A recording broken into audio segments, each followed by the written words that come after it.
बिस्मिल्लाहिर्रहमानिर्रहीम। अस्सलामु अलैकुम नाज़रीन। किस्त के आगाज में अलचीचक अपनी वालिदा से पूछती है, आपके दिमाग में क्या है? मेरे बाबा की वफात को अभी 40 दिन भी नहीं हुए, इतनी जल्दी शादी का क्यों कह रही हैं? बैंकी कहती हैं, आपके बाबा की गैर मौजूदगी मेरी रूह को भी झुलसा रही है। मरहूम फानी दुनिया से जा चुका शख्स है, सिर्फ आपका बाबा ही नहीं है। वो मेरा शौहर, मेरे कबीले का सरदार और मेरे खैमे का सतून था। मेरा दिल भी उतना ही दुख रहा है। अलचीचा कहती है, क्या आपका दिल ऐसा ही दर्द करता है वालिदा? तो फिर आप शादी की बात क्यों कर रही हैं? आपने जो कहना था वो कह दिया, अब मुझे भी कहने दें। शादी इस वक्त तक नहीं होगी जब तक मेरे दिल से दर्द कम न हो जाए। बैंकी कहती है, क्या मेरी फिक्र शादी और तकरीब से है अलचीचक? लेकिन बात यही है कि निकाह होकर रहेगा। इस सब के बाद क्या तुम अभी तक नहीं समझी कि मैं ऐसा क्यों कर रही हूँ?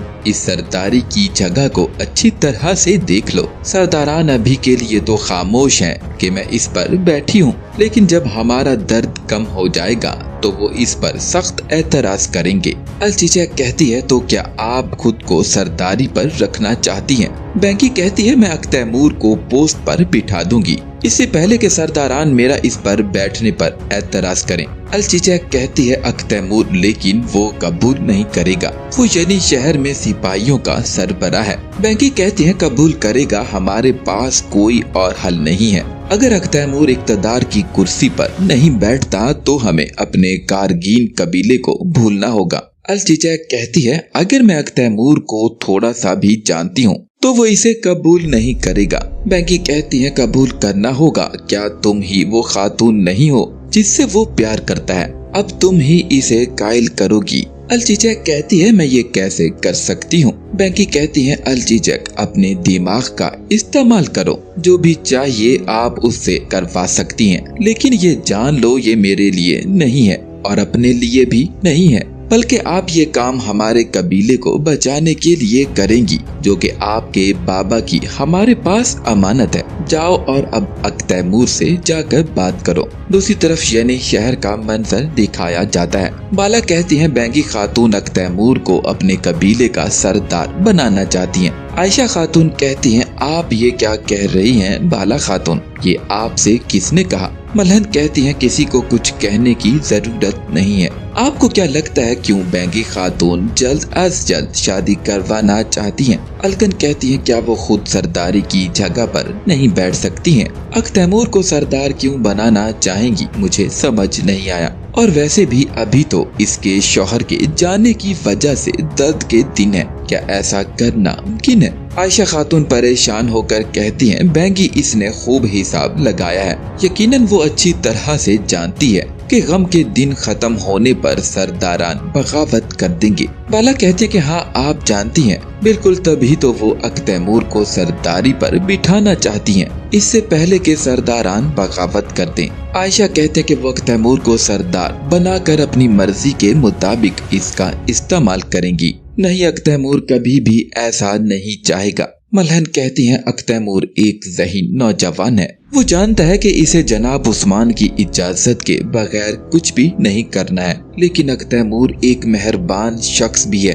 उम्मीद है कि अपनी रहम दिली की वजह से कोई गलती नहीं करेगा। आयशा कहते कि मैं इसे अपने बेटे का फायदा नहीं उठाने दूंगी, वो न अख्तैमूर को सरदारी की जगह पर बिठा सकेगी और न ही उसे अपनी मर्जी से इस्तेमाल कर सकेगी। मैं ऐसा कुछ भी करने की इजाजत नहीं दूंगी। अलगन कहती है, अलचीचक भी इसकी इजाजत नहीं देगी। बाला कहते हैं कि चले हम दुआ करते हैं कि वो इस पर मुतमईन ना हो। दूसरे लोगों के अल्फाज और मंजूरी से ज्यादा अहम ये है कि हम इसके बारे में बताएंगे तो उस्मान साहब क्या कहेंगे। दूसरी तरफ उस्मान साहब बोरान को कहते हैं कि अपने निस्फ जंगजू यानी शहर भेज दो और वहाँ के इकदामात में इजाफा करवा दो। जाहिर है कि नाइमान खामोश नहीं बैठेगा। फिर उस्मान साहब तुर्गुत को भी कहते हैं कि आप एनी गोल और इसके आसपास जंगजू भेजें। नाइमान सोचेगा कि हम यहीं मर चुके हैं, वो अब काले बादल की तरह हमारे वतन पर हमला करने की पूरी कोशिश करेगा।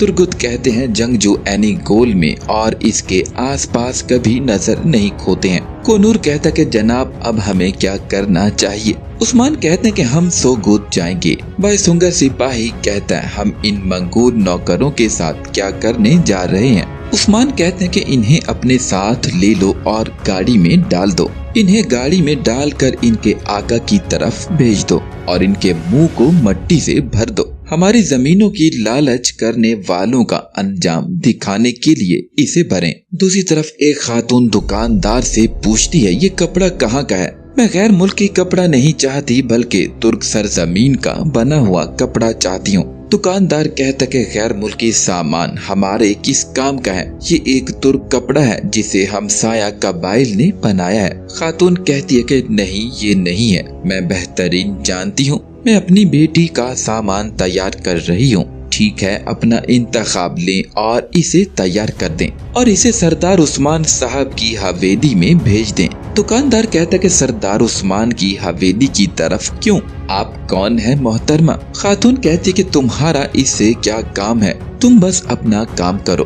कहते हैं कि हद से ज्यादा तजस्सुस इंसान को मरवा देता है, क्या आप नहीं जानते हैं। दुकानदार कहता कि माफ कीजिएगा, मुझे हैरत हुई जब आपने सरदार उस्मान की हवेली का कहा। दूसरी तरफ वहीं पर जेर कताई और कमराल अब्दाल भी आ चुके होते हैं। जेर कताई कहता कि अब मैं क्या करूं कमराल, मैं अलगन खातून की नाराजगी को कैसे ठीक करूं। कमराल अब्दाल कहते हैं कि आपका इलाज वहाँ है, चलो अपने पैसे निकालो। जेर कताई कहते कि मैं पैसों के साथ क्या करूं, क्या मैं इस खातून को सिक्के दूं। कमराल कहते कि यकीनन माफी मांगने खाली हाथ नहीं जाना चाहिए। जेर कताई कहता कि ए कमराल अब्दाल आप 1000 साल जिंदा रहो। दूसरी तरफ वो खातून एक औरत को कहती है मेरी तरफ देखो, लेकिन वही दुकानदार वापस आ जाता है। खातून कहती कि क्या आपके पास इसके अलावा कोई और रंग है। दुकानदार कहता है कि यहाँ इस तरफ सुर्ख रंग है। फिर वहाँ पर जेर कताई भी पहुँच जाता है। वो सबसे पहले सुर्ख रंग के कपड़े को उठाकर अपने जिस्म पर ओढ़ लेता है।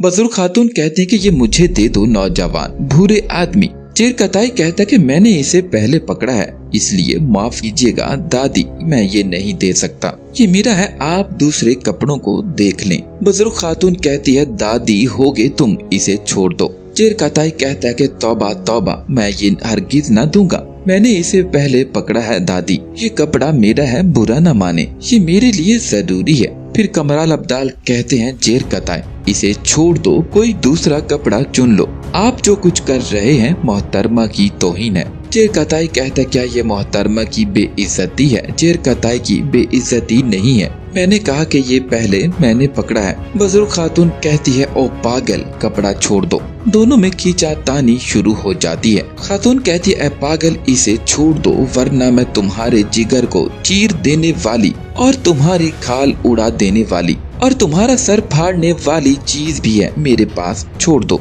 जेर कताई कहता कि मैं इसे नहीं छोड़ूंगा, आप इसे छोड़ दे वरना आप गिर जाएंगी और वैसे भी मुझे ये कपड़ा ही चाहिए। फिर जेर कताई एक झटके से कपड़ा छीन लेता है। बुजुर्ग खातून एक डंडा निकाल कर कहती है अब तुम्हारा सर फूट कर रहेगा। फिर वो खातून इस डंडे को जेर कताई के सर में दे मारती है। दूसरी तरफ अक तैमूर अलचीचा को कहता है ये मुमकिन नहीं है, मैं यानी शहर का सरबराह हूँ, मुझे सरदारी में कोई दिलचस्पी नहीं है और क्या इतने बड़े कबीले में कोई भी ऐसा फर्द नहीं है जो सरदार बनाया जा सके।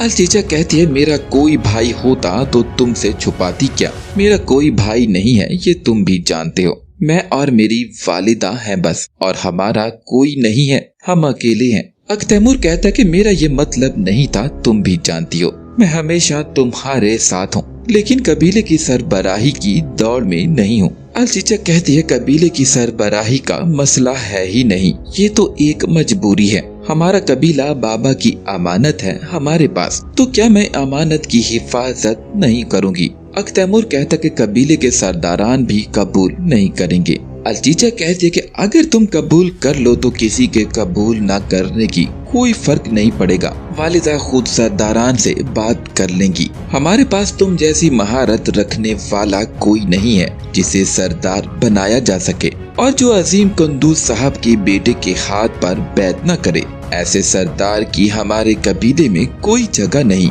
कर सकोगे या नहीं यही सोच रहे हो ना, या फिर डर रहे हो? तैमूर कहता है कि मुझे किसी से डर नहीं है, लेकिन उस्मान साहब मेरे चाचा जान इसके मुतालिक क्या सोचते हैं, उनसे मशवरा किए बगैर ऐसा नहीं होगा। लेकिन तुम बहुत जल्दी कर रही हो, तुम मुझे दरमियान में लटका रही हो अलचीचक। अलचीचक कहती है कि उस्मान साहब ने यानी शहर तुम्हारी पुश्त पर अमानत छोड़ा है और गारगीन कबीले के तुम्हारे सरदार बनने के खिलाफ क्यों जाएंगे? गारगीन भी अब काई का एक जुज्व है, लेकिन अगर तुमने इस अमानत को कबूल ना किया तो मेरा कबीला फना हो जाएगा। तैमूर कहता है कि मुझे ये पेशकश पसंद नहीं है अलचीचक कहती है हम मजबूर हैं तैमूर, अभी तो वालिदा पोस्ट पर मौजूद हैं, लेकिन कल को सरदारान बगावत पर उतर आएंगे और इस अफरा तफरी में तुम पोस्ट को कुर्बान नहीं होने दोगे ना, पोस्ट पर बरा जमान हो जाओ ना। दूसरी तरफ जेर कताई खातून को कहता है कि तुमने मुझे मारा, तुमने जेर कताई को मारा है। खातून कहती है रुको जरा, अब तुम्हें मेरे हाथों से कौन बचाएगा। खातून डंडे से एक और वार करने लगती है, तब कमराल अब्दाल डंडे से रोक कर कहते हैं रुक जाओ खातून, कसूर को माफ कर दो, रुक जाओ। बुजुर्ग खातून पागल होकर कहती है मैं नहीं रुकूंगी, इस पागल की तो मैं आंखें ही फोड़ दूंगी। चेर कताई कहता है कि तुम मर्द नहीं हो, बस ये दुआ दो, और मैं जानता हूँ कि अपनी उम्र की वजह से ऐसा कर रही हो नानी। चेर कताई कपड़े को लेकर दूर भाग जाता है, जबकि बुजुर्ग खातून उसके पीछे दौड़ती है। कमराल अब्दाल कहता है कि ये पागल है, इसे जाने दो। खातून कहती है क्या ये वाकई में पागल है? कमराल अब्दाल कहते हैं हाँ ये दिमाग से बिल्कुल पागल है। खातून कहती है ठीक है, वरना इसकी जान लेना फर्ज था मेरा, लेकिन आपका शुक्रिया। और नाज़रीन इस तरह से इस एपिसोड का यहाँ इख्तिताम हुआ।